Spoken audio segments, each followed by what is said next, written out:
I was ignoring the root cause for those 10%. Why was my body reacting that way? And in essence, I was just taking a huge chunk of all the foods that I was using daily or a few times a week and just pressing the delete button.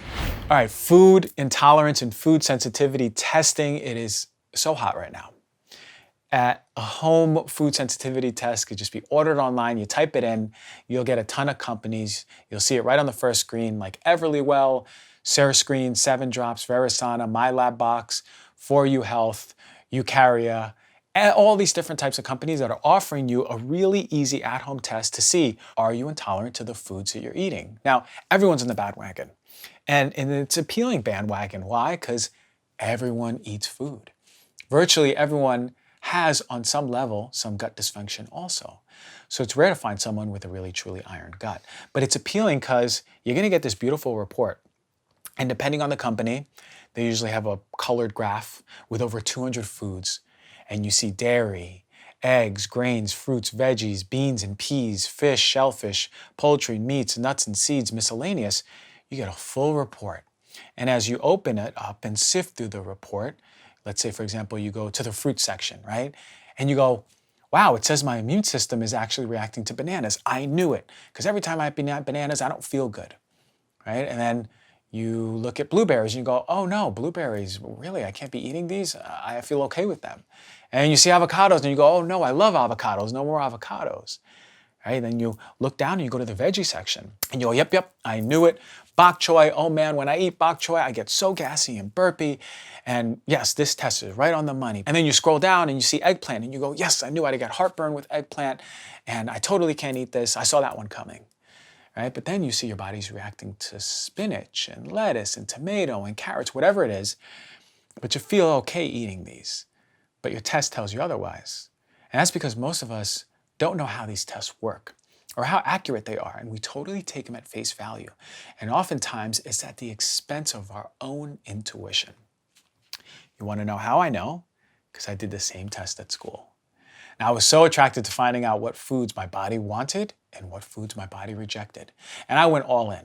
And of course, because I didn't address the underlying issues, what I saw was downstream results. And even at that, not always accurate results, but downstream nonetheless. And I immediately cut down almost 30% of the foods that I was eating, and about 20 of those coming as a surprise to me. I didn't even expect those results. 10% that I can align with, going, oh yeah, no, actually when I eat these, I don't feel too good. But the result was I was voiding myself from so many plant-based vitamins and minerals and antioxidants and not finding the proper substitutes. So on top of that, I was ignoring the root cause for those 10%. Why was my body reacting that way? And in essence, I was just taking a huge chunk of all the foods that I was using daily or a few times a week and just pressing the delete button. And the problem with food sensitivity testing is this: they're weak. They're overused, especially by naturopathic and functional doctors. They cause food panic and they don't address the root cause. I used this once as a doctor and never used it again, right? It's a simple skin prick onto a sheet and you send them off for results. And these tests test the way your immune system reacts to a particular antigen or protein in food.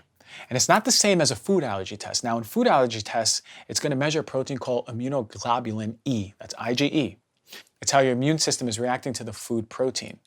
This is the reaction that can give hives or teary eyes or nasal discharge, or more severely seeing mouth or tongue swelling, constriction in the throat, etc.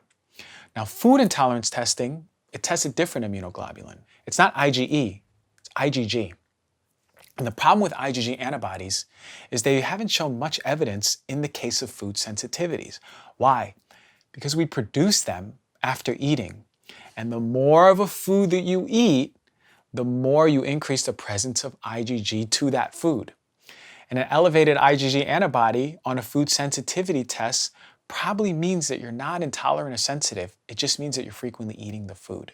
Yet nonetheless, a lot of these online food intolerance and sensitivity companies are capitalizing on this.